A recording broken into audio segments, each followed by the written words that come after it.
All right, I'm gonna recap on a couple things here about ancient Americas and some disclosure that has come to the surface. First of all, I want to differentiate the difference between Pleiadians and what Billy Meyer was talking about, and what I am talking about, Polarians. So they are two different things.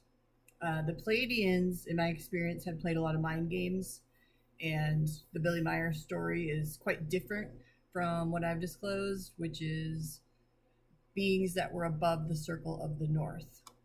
And these beings, Polarians, which were renamed Hyperboreans by the Nazis, were almost like angelic. They were super tall, very brilliant. They had like silvery, bluish eyes, and they were really the most beautiful and magnificent beings that were left on Earth. They were the most beautiful creatures left on Earth, and they got written into a lot of Russian children's books. So the giants even listened to them, the Polarians. These were the beings that painted St. Basil's Cathedral, some old world structures, because they were literally almost as tall as it. They left their finishing touches on society before they had to retreat back to their homeland for good, because dominion on Earth was given to humans, and for humans to get a second chance after the flood, for humans to get it right, and to just let humans live, let humans grow, let humans evolve, and let humans flourish and do what humans are supposed to do, which is have dominion over all the kingdoms of the earth. So in a sense, they helped out, but they had to listen to the Most High and go back to where they came from and let us live in peace. So they did leave their finishing touches on society before retreating back. It was like they were awaiting the timing of celestial clock hands, and they were very in tune with the earth and cycles and ancient knowledge from even the Garden of Eden. So when the last one of the Polarians died off into the ground, it was like a fading away of collective memory. So along with them, they had magnificent animals, like majestic animals, big horses. Those were written into the children's stories too. And these horses, when the last one of their horses died, which was also connected to the Templars guarding their gates and having knowledge of the old world technology, the frequency gold gates that they lived above the circle of the north. When those animals died up there, it also kind of stripped away a collective memory of humans, because the animals follow the ley lines. The animals operate differently in their sensitivities and what they see, and the magnetic and static electricity lines that they can see, and all of that. So when the last horse died, it was like humans also got thinned and stripped and faded in this collective memory, because they held chunks and pieces of earth memory and old world things. So the more of the old world living beings and things that died off, it's like more of our amnesia solidified here, separating like two different time walls in a sense, where there was still a little bit of cross hatch work that was remembered in certain people that survived the old world and carried on the memories, but it got thinner as time went. So a lot of things faded away. It's all still here, but we just have to access it and get our consciousness out of our subconscious with some of these things to be able to have awareness of it. So the survivors of the old world they still have an anchor to the old world. They can activate others. They can help bring that consciousness through and clear things and awareness of its reality in a sense. And it's like pulling them through, and these things through like a time window, like pulling back a curtain piece by piece until the picture gets clearer and fuller, and then our perception quickens, because perception is huge as far as in how the quantum moves and flows and fluctuates, because the way that you look at an object and other things, large scale level or even small, can change fabrics of reality even.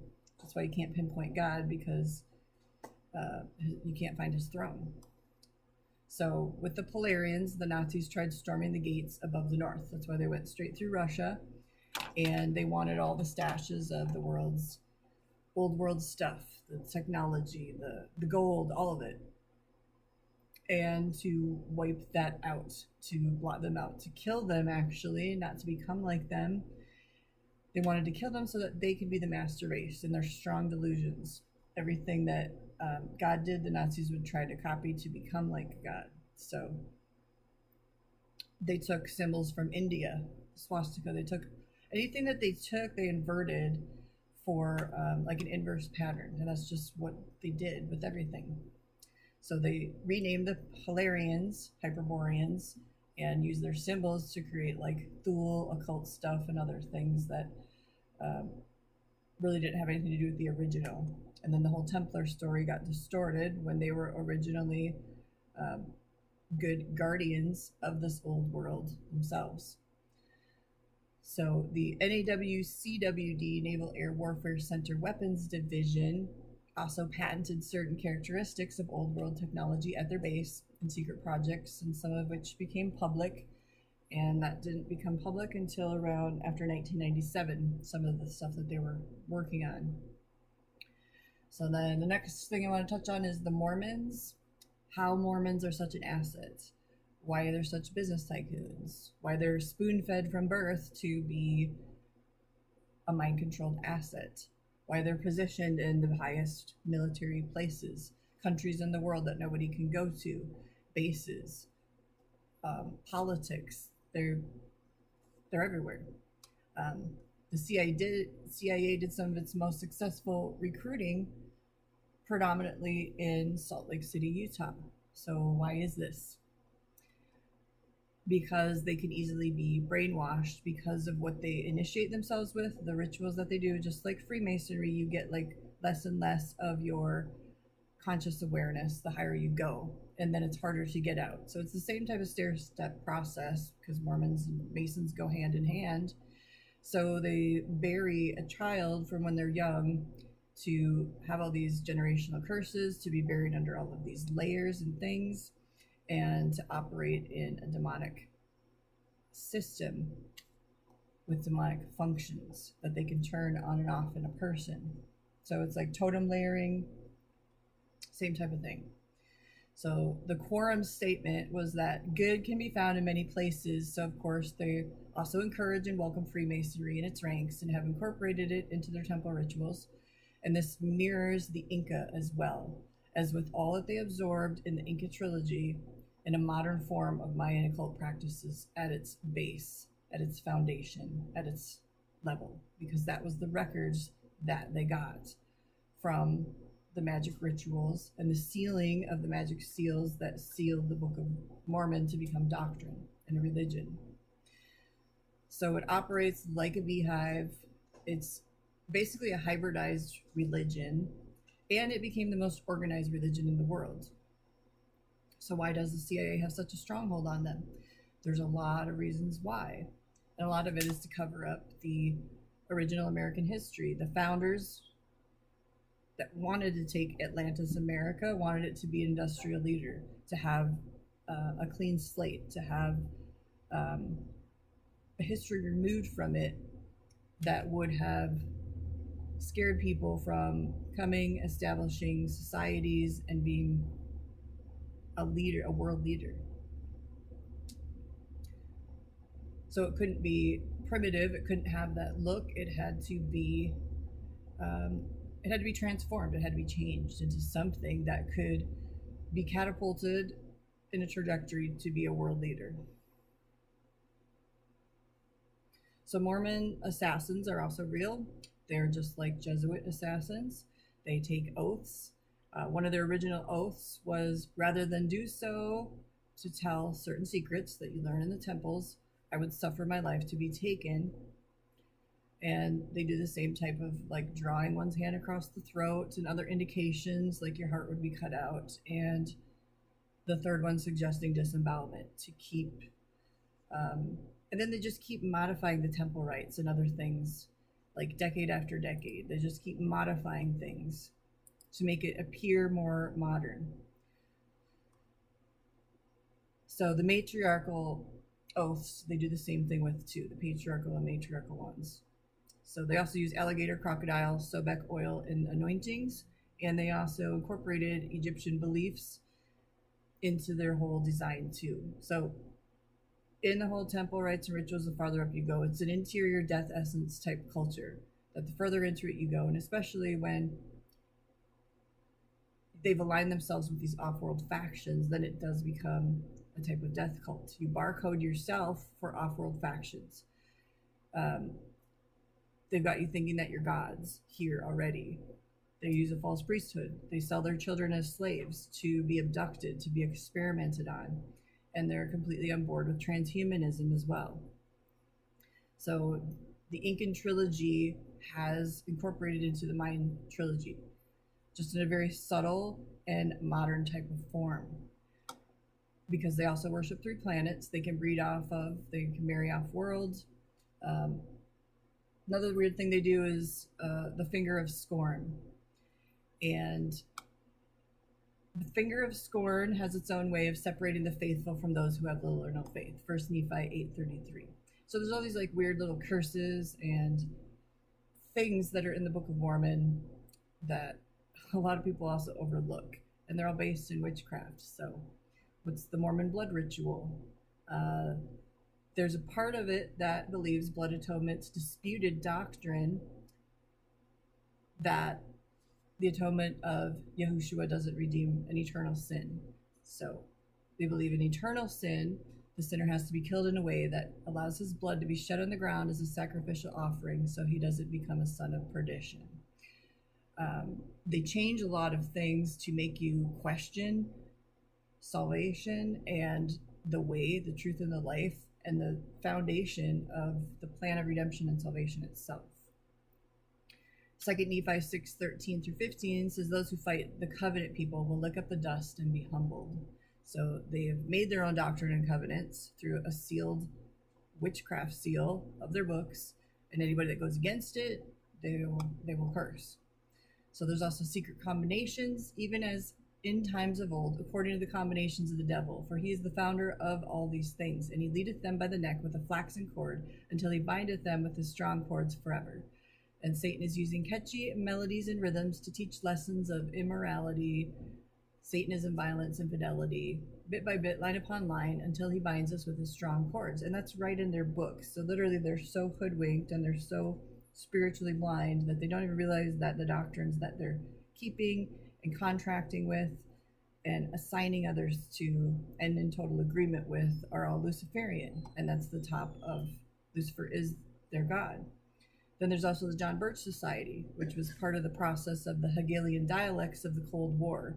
They pretended to be defenders of the people against the New World Order, but they're also the fake opposition. So in the Mormon buildings, you see evidence of Mayan architecture everywhere. Why did they preserve Azura also and Adam in their genealogies? The God Kings, the hybrids, the Merlin, all those bloodlines. They incessantly keep track of everybody from the hybridized bloodlines. So then they have the tunnels, they have mountain complexes. They're planted in other countries where no one else can go to. There's also connections between Aztlan, Wisconsin, connected to the Aztlan Empire, and many, many names strewn all across the United States. Mayan Ruins Park, all of these things. They do have a basis and a foundation.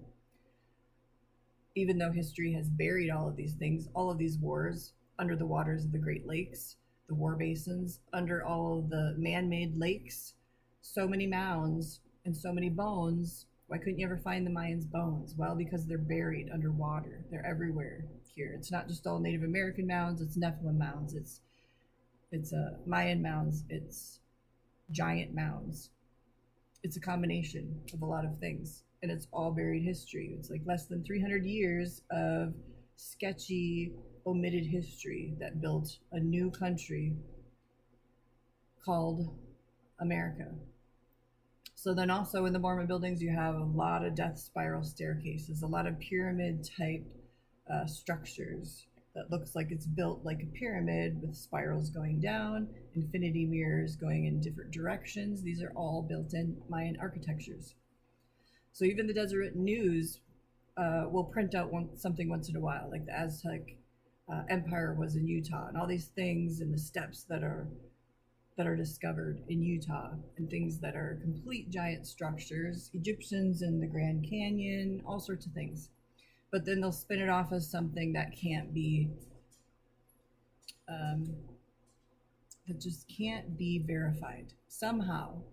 So Wayne May of Ancient Americas has uncovered a lot of things involved with time war chronologies, the secret space program, hidden histories, operations, missions that were done here that involved this Aztec timeline and Aztec Nazi timeline. So Iowa was the center of that, being a Mayan capital, Zarahemla, St. Louis, Kansas City, old world structures, sphinxes, headquarters. So why do you think the Mayan hierarchy, even after given decades of evidence, LiDAR readings, all sorts of things, and have their people positioned in certain sectors to be able to be gatekeepers for all of this knowledge, by the way, too, why do you think that they will never acknowledge any of these things as being fact? And somehow they have such limited prophetic abilities that they can't even come up with anything new to save their lives. Yet they're supposed to be following a prophet and 12 apostles. Some of it is still the same thing you get from the 1800s, and then they just retweak certain things just to keep people moving along on the carrot stick, as if they're going to get new prophecies, as if they're going to get new revelations, but it never happens. It never will. Those people, those Mormons, are under the thumb and under the layers of intelligence and mind control.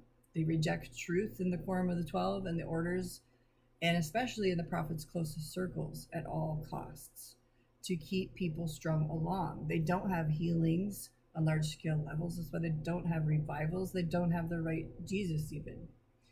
They keep people strung along this path so that they never come to a knowledge of the truth. And they're under many curses. So what are they actually worshiping behind the curtain then? It's a face that most people would be horrified to see. There's many books that are written about the inner circles and inner knowledge of Mormon foundations at its true core. Academia has a lot of good books. Cryptic and Royal Archmasonry ties into many Kabbalah practices, traced to its founders, foundations of Mormonism, all that. It's called Masonry and the Order of the Illuminati. There's also Clyde Forsberg. He wrote Equal Rights, Mormon Mischief, also tied into Masonry, and the United Order of Joseph Smith. The United Order of Joseph Smith Times, and that's by Kent Huff. So Joseph Smith had magic staffs. He came from an SRA family.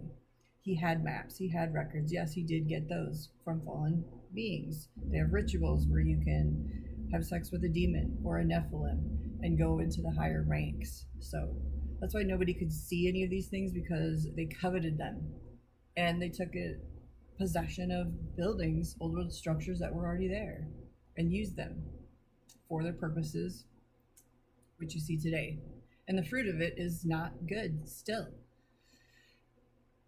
So there's another saying in 2nd Nephi, there's a lot of weird sayings. It says, their voice shall be as one that hath a familiar spirit. They shall write the things which shall be done among them, and they shall be written and sealed up in the book. So they had a magic sealing ceremony done with the Book of Mormon and made it into the doctrinal covenants. Many people were with Joseph Smith after he was immediately raised to the highest degree, the sublime degree. And then he gave that degree in his false priesthood as blessings to the other priesthood members. And there's many reasons why that they were hunted and killed because of the things that they were doing, the teenage girls that they were stealing, and it pissed a lot of people off. History of the Church, Volume 4, Chapter 32, page 552. Joseph Smith said himself, I was with the Masonic Lodge and rose to the sublime degree. So Sidney Rigdon, Ezra Taft Benson, Brigham Young, all those other people were raised after him. So looking at Tartaria, looking at all these theories, take a look at some of the buildings still. When I was little, I always called them the Mayan Mormons because I would just see the Mayan faces in the buildings. It's kind of like astrocartography gift. You can just see that imprint, that essence, even the astral imprint in certain things. And you could even smell things in the spirit on the Mormons, and especially in the 12 golden oxen baptismal fonts. When they're erroneously baptizing the dead, which wasn't really what that 40-day post-resurrection ministry was about or meant, the way that they're doing it. Because they're sealing people, they're trying to seal their spirits into their off-world cosmology. That's all they're doing. They're not really baptizing them for purposes of salvation. And their Adam and Eve sealings, which is 2, and those ceremonies are also goes back to the Temple of Solomon and so many other things that went off key in the end and got into occult practices in the end. So a lot of these Mormons will not refute anything that you present to them because they're so brainwashed, because they're so spellbound. They can't objectively look at what they've entangled themselves with. And it's only the power of God that can break those people out. So they don't even understand that part of the Book of Mormon is real history of America, United States history, and partly a doctrine of demons, just to keep them trapped in a religion. The Lamanites also had black skin. They took that and made that into something it wasn't either, because it's not African American skin color, it's not pigment. God said, you want to worship death, I'll make you look like death. And that was the curse that he meted out upon those people because they wouldn't stop killing. They wouldn't stop drinking blood, they wouldn't stop sacrificing, which was a reptilian religion that got incorporated into Mesoamerica and up to North America. So it's like somebody that had been in the grave for a few days. That's the darkness. That's the gross darkness that was placed upon those people who were satanically sacrificing people on this continent. So the Lord's dealt with them, yes. And the cartels, the drug lords, all the other things, and the death cults that still exist from South America that are still trying to trickle their way back up to North America. It's just a modern version of all of this and all the history that's already happened and repeating itself, and things that we've already dealt with in the tribulations of the past, in the time wars. So did the people at the top working with fallen angels at the very top of the temple know what they're doing? Yes, absolutely. Do the people underneath them know? Not so much. It's just kind of like the Vatican structure. There's a whole bunch of people that don't know, and with the Mormons, a whole other people that don't know either. So the evidence they've been given has been in many, many different states, up by the Great Lakes, Georgia, Mayan runes. There's even been Viking runes, even though the Vikings had their hearts ripped out by the human sacrifices that were already here in their temples with their underground tunnel complexes everywhere that had taken over a large majority of the Midwest. There was Polynesians, there were other races here. There's a lot of other people pre-Columbian times that came here. And Columbus was just a story to project the new world, the new country and its birth in a way that would just give it a clean slate. Because people were afraid to come to North America because Atlantean ruins in America were all over. They were just scattered all over the place. And the place looked crazy. And it was a place to be feared. And a lot of these things were buried here. And there was an unfrozen infrastructure that could be walked into. And then the Mayans built around it and other groups. And then you get a mixture of a bunch of weird time ages that don't make sense with our historical narrative. But it wasn't like a big mud global flood. It was effects of time and ages and timeline crossover integration. So that's why we can't rebuild Mayan architecture also, because we don't have the fire tools, the magic, the blood magic that was done, that was built everywhere. The society was built on blood, literally. But it was birthed in love when they were judged and taken out of here. So the fire tools, as I've said before, were like a technological ramped up blood magic ritual tools that they used. And they could basically melt stones, the molecules, form them, shape them in a way that people had never seen before. And that's why they're like stuck together so solidly. Even these supposedly millions of years old runes and stuff, you can't separate the bricks because they're precisely so aligned, even to the angles. So that technology, it actually sucked the life out of things. It affected the atmosphere. It was harsh to our environment. It was very harmful because it was birthed in strange fire and blood magic. In the builders that rejected the stone, which is goodness, which is Jesus Christ. So they just were on an insane drive to build for their bloody empire. So when we took that technology of the fire tools, we used it sparingly because it would only be used if necessary. Like in the Leipzig Napoleon Monument, that time Cruxus, which was one of the most important in the entire history of the world, that was used there to quickly change the faces, because the Mayan twin baby faces, if you look at the statue on the monument, look very weird. But that's the best that the Time Bureau could do to erase that Inca trilogy face. And in the statue of sacrifice, where the young virgin girl is being held back with her arms across from the twin Mayan babies, that also had to be changed because they don't deserve to be studied or venerated or have any of this stuff resurface because of what they did here and how they gutted everything out, landscape, nature, for their building, and all the human sacrifice they did. So it was a unanimous agreement. Why would we give these blood drinkers and sacrificers a place in history? It doesn't make sense. So with all of that, I can only hope that any bloodlines from that Inca trilogy, Aztec, Mayan, I am counterfeit God movement can come to a place of generational deliverance, like many other tainted bloodlines here. And that's entirely possible because I know there are generations that still exist from that era. So also just a word of advice, even in sanctioned disclosure and clearance, don't throw your pearls before swine. And today, just ask yourself, what are you filled with? And if it's not the Holy Spirit, then you're basically a walking corpse. So I'd encourage anybody to look into that, what the book of life is, what the book of the damned is, what the book of the blotted out is. And if these names, the Amalekites and other names, have actually been blotted out from heaven, then how much more would you want your name written in the book of life? So have a blessed day. Shalom.